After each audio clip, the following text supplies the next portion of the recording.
आज मैं बहुत खुश हूं, मुझे वो सब मिल गया जो बरसों से मांग रहा। और मैं चाहता हूं कि इस खुशी के मौके पर अपनी प्रजा को तोहफे दूं। लेकिन मेरी तमाम रियाया में, तमाम हुकूमत में, तमाम कौम में सबसे ज्यादा अजीज अगर मुझे कोई है तो मेरा वजीर है। आज मैं तुमसे तुम्हारे दिल की बात, तुम्हारे दिल की तमन्ना, दिल की आरज़ू जानना चाहता हूं। अगर कोई तमन्ना हो, कोई आरज़ू हो, कुछ चाहते हो, जिंदगी में किसी चीज की तलब हो जो अभी तक ना मिली हो, जो ज्यादा जरूरी, जो तुम्हारे लिए बहुत ज्यादा अहमियत रखती हो, उस तमन्ना का इजहार करो। आज जो तुम मांगोगे वो तुम्हें दिया जाएगा। उसने कहा कि हुजूर वैसे तो कोई खास तमन्ना नहीं है, लेकिन अगर आप वाकई मुझे कुछ देना चाहते हैं तो अपनी बादशाहत में से थोड़ा सा हिस्सा दे। तमन्ना भी कुछ नहीं थी और मांग भी बहुत कुछ ली। अपनी हुकूमत में से थोड़ा सा हिस्सा दे। बादशाह ने यह बात सुनी और जितने भी मकातिबीन थे, कातिबीन कहते हैं, कातिब कहते हैं लिखने वाले, जो इन वजीरों की, बादशाहों की, दरबार की जो बातें लिखा करते थे, जो नोट किया करते थे, तमाम कातिबीन को इकट्ठा किया। इकट्ठा करने के बाद कहा कि सब लोग रजिस्टरों के अंदर लिख लो कि बादशाह वादा करता है कि इस वजीर को अपनी हुकूमत में से, अपनी बादशाहत में से, अपनी सल्तनत में से आधी सल्तनत का मालिक बनाएगा। लेकिन एक शर्त है, शर्त यह है कि मेरे 3 सवाल होंगे और इन 3 सवालों का सही जवाब अगर ये लाया तो इसको आधी सल्तनत दे दी जाएगी, आधी बादशाहत इसको दे दी जाएगी। और अगर जवाब एक भी सवाल का गलत हुआ तो इसको फांसी पर लटका दिया जाएगा। कातिबों ने बात लिखी, लिखने के बाद वो पर्चा जो है एक वजीर के हाथ में दिया, एक बादशाह के हाथ में। ये वसीयतनामा रहा। उस वजीर ने दौलत के लालच में इस शर्त को भी मंजूर कर लिया। ठीक है, मैं कोशिश करूंगा कि तीनों सवालों के सही जवाब लाऊं। बादशाह ने कहा कोशिश करने से या ना करने से मुझे कोई मतलब नहीं है, मुझे मतलब सिर्फ इस बात से है अगर जवाब सही लाया तो आधी बादशाहत तेरे नाम कर दूंगा, और जवाब गलत लाया तो तुझे मौत के फंदे पर लटकाने वाला भी मैं हूं, और तुझे 1 महीने का टाइम है। ये शर्त अगर मंजूर है दरबार से निकलना, वरना अभी इनकार करना। ये लालच होता है ना, लालच, ये बहुत कुछ करवा दे। उसने कहा बादशाह साहब अगर आधी हुकूमत मिल रही हो तो कौन इसको ठोकर मारे। उसने सवालों को आसान समझा था। ठीक है आप सवाल करें, मुझे मंजूर है। कहा सोच लेना, कहा मंजूर है। उसने सोचा कोई ना कोई आसान सवाल होंगे, कोई तो आलिम जवाब दे ही देगा, कोई तजर्बेकार, कोई बूढ़ा, कोई सलाहकार, कोई नजूमी, कोई बाबा, कोई ना कोई तो जवाब देगा। लेकिन यह भी याद रहे वो जमाना AI का, गूगल का, इंटरनेट का दौर नहीं था, ना बड़े बड़ी यूनिवर्सिटी, ना बड़े बड़े कॉलेज कायम थे। बहुत सादा सिंपल सा जमाना। 3 सवाल बादशाह ने किए। पहला सवाल यह है, बताओ जिंदगी का सबसे जो सच्चा मकाम है वो क्या है, जिंदगी का सबसे बड़ा सच कौन सा। एक सवाल होगा बादशाह साहब। दूसरा सवाल ये, जिंदगी का सबसे बड़ा धोखा क्या है। 2 सवाल होगा, जिंदगी की सबसे बड़ी मजबूरी क्या है। 3 सवाल। अब ये सवाल आपको भी सुनने में आसान लगे होंगे, हो सकता है शायद मौलाना साहब समझ जाएं, बड़े कठिन सवाल है। अगर मैं यही सवाल आपसे करूं कि जिंदगी का सबसे बड़ा सच क्या है, शायद आपके दिमाग में नहीं आएगा। मैं ये सवाल आपसे करूं जिंदगी का सबसे बड़ा धोखा क्या है, ये सवाल भी आपकी नजर में नहीं आएगा। जिंदगी का सबसे बड़ी जो मजबूरी है, सबसे बड़ी जो गर्ज है वो क्या है, वो भी आपके समझ में नहीं आएगा। अब वजीर ने 3 बातों की पर्ची ली, अपनी जेब में रखी, निकल पड़ा तलाश में जवाबों। जितने भी साहिब इल्म थे तमाम साहिबान उलूम को जमा किया, बड़े बड़े आलिमों से मुलाकात की, मसाजिदों के आइम्मा से मुलाकात की, मुदर्रिसीन से मुलाकात की, मुअल्लिमीन से मुलाकात की, मुबल्लिगीन से मुलाकात की, जो तजर्बेकार थे सबसे मुलाकात की। लेकिन जहां भी जाता सवाल रखता, सब जगहों से अपने सवालों के जवाब लेने से महरूम हो जाता, कहीं पर सवाल का जवाब नहीं। अब उसने तलाश किया नजूमियों को, चलो कोई ना कोई ऐसा रूहानी इल्म रखने वाला होगा जो रूहानी इल्म रखता होगा, उस इंसान से मालूम किया जाए, हो सकता है कि वो रूहानियत के जरिए बता दे कि क्या जवाब हो सकता है। सब जगहों पर वो घूमता रहा, मारा मारा फिरता रहा, इसी जुस्तजू में, जवाबात की तलाश में, लेकिन कहीं से सवालों के जवाब ना मिले। आखिरकार मायूस होकर, जिंदगी से बिल्कुल थक कर एक जंगल में बैठ गए। एक बकरियों को चराने वाला, हमारी तरफ तो उसको बल्दिया बोलते हैं, आपकी तरफ क्या बोलते हैं मैं उसको नहीं जानता। बकरियों को चराने वाला चरवाहा जा रहा था, उसने इस शख्स को मायूस बैठा हुआ देखा, जो एक जंगल में पेड़ से अपनी कमर लगाकर हिचकिचियां लेकर के हिचकिचा रहा था, हिचकियां बंद रही थीं, सिसक रहा था, रो रहा था और किसी से फरियाद करना चाहता, लेकिन किससे करे, कोई था ही नहीं सिवाय अल्लाह के। उस शख्स ने आगे बढ़ के कहा कि आप कौन हैं? आप इस जंगल में अकेले, न आपके पास कोई सवारी है, न आपके पास कोई हमरा आपका दोस्त है, न कोई आपका रफीक है, आप तन्हा कैसे भटक रहे हैं? और मुझे ऐसा लगता है कि आप बहुत दिनों के मुसाफिर हैं। का यकीन मान 27 दिन हो गए हैं भटकते हुए, सिर्फ टाइम पूरा होने में 3 दिन बाकी है।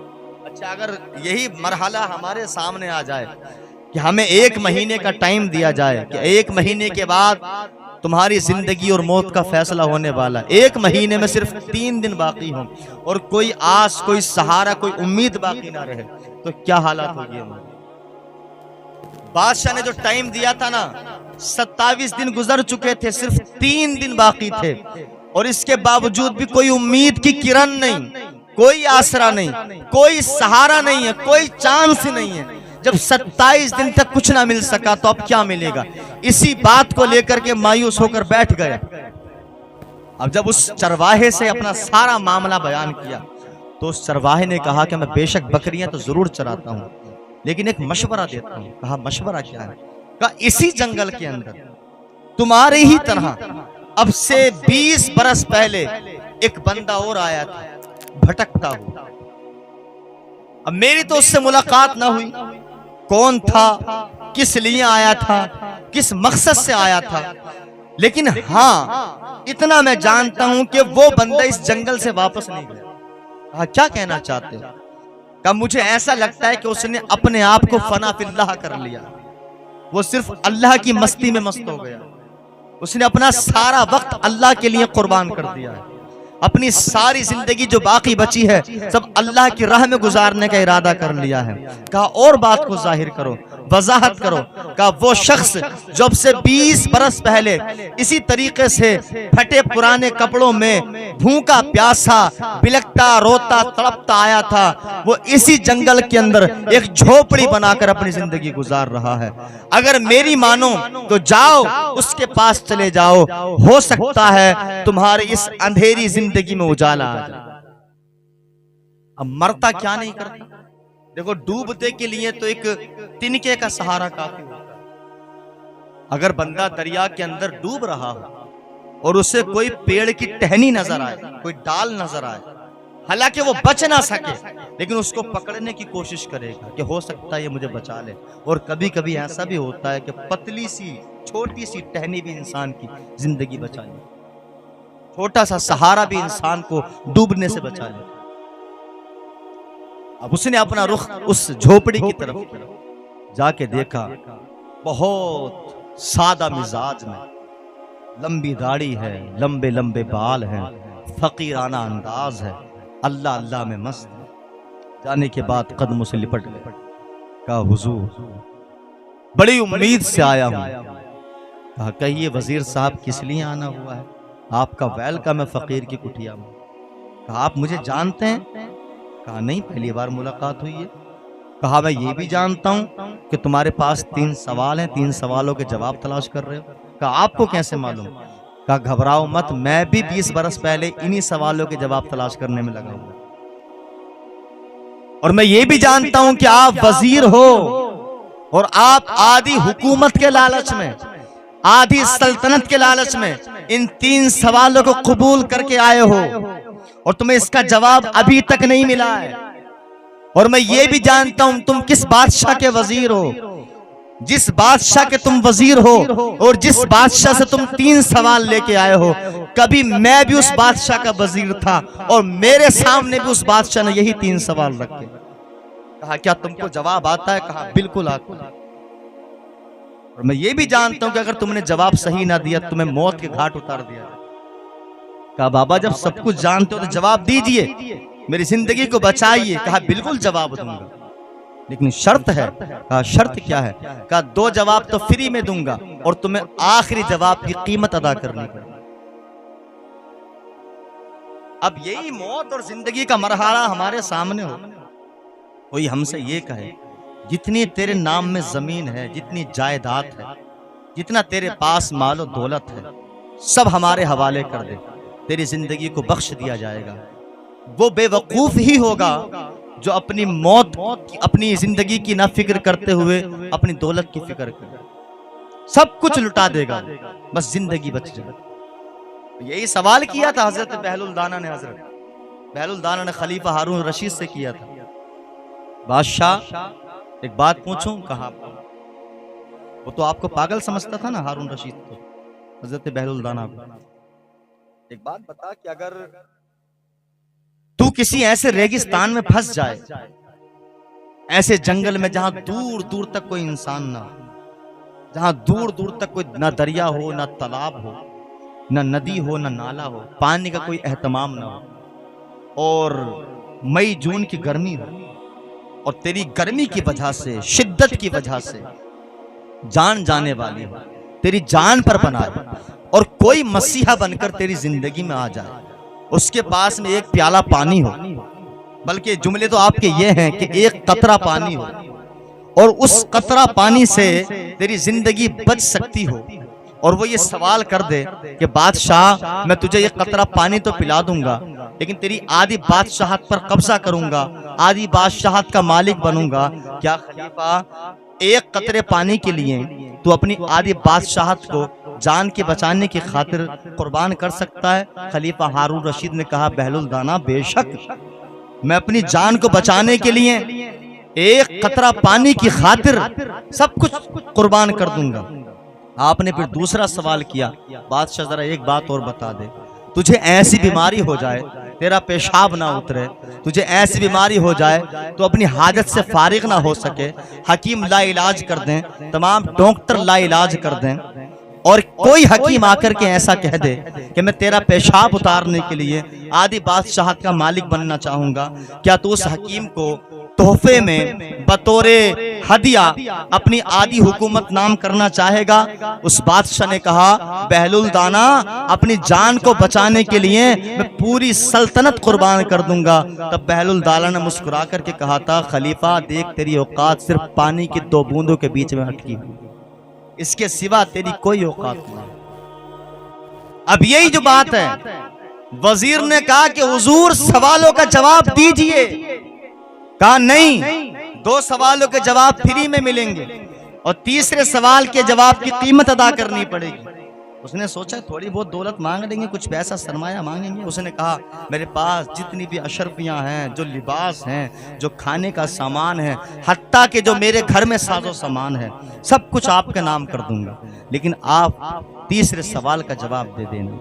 आपने कहा अभी ठहर जा, खामोश हो जा, पहले 2 सवालों का जवाब सुन ले, बोल सवाल क्या है? कहा हुजूर वो तो आप भी जानते हैं।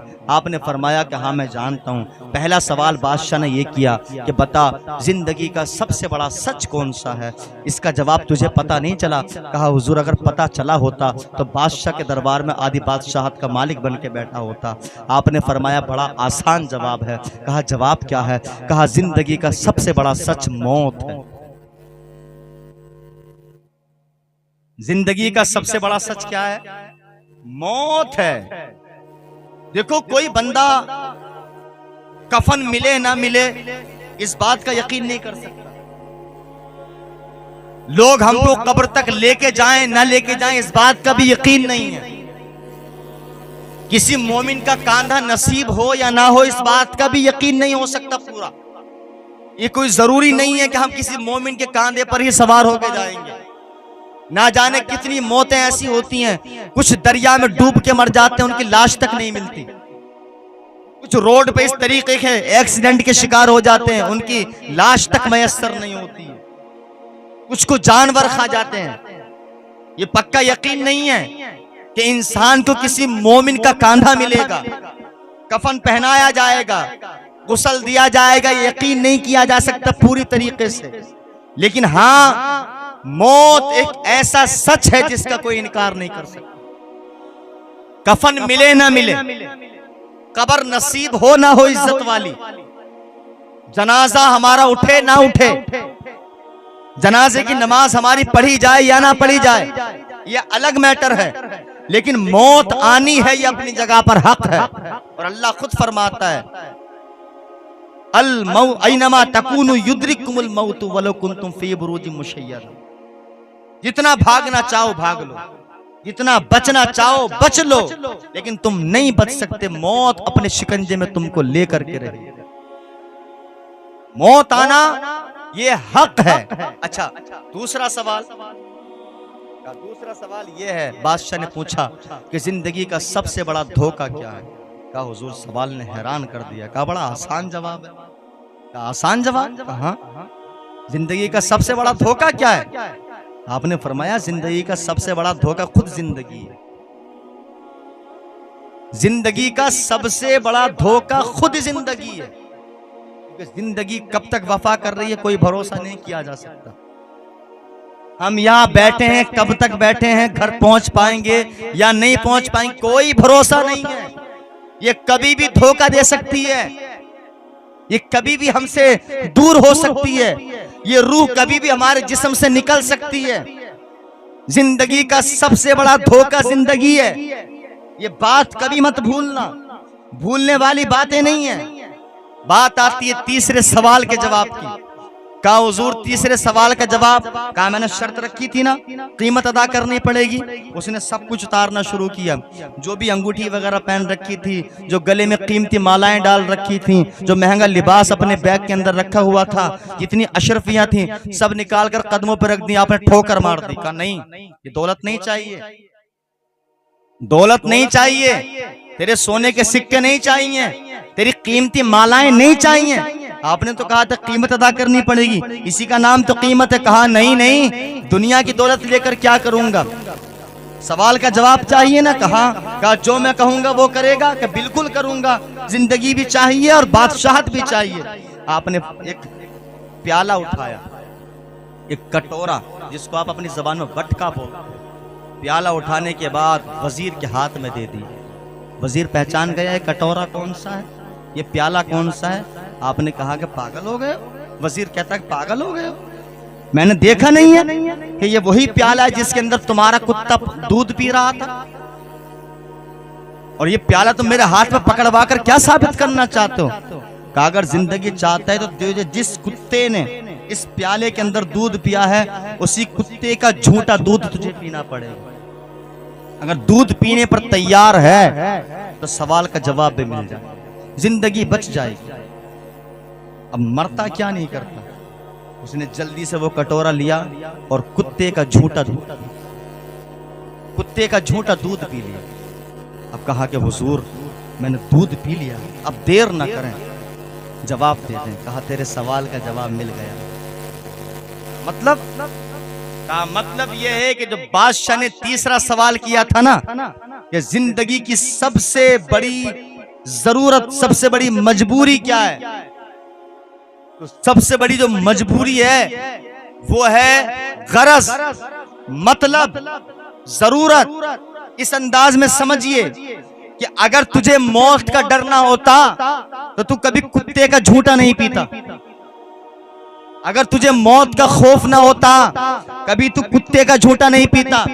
तुझे अगर बादशाहत की जरूरत ना होती, बादशाहत की लालच ना होती, तो कभी तू कुत्ते का झूठा नहीं पीता।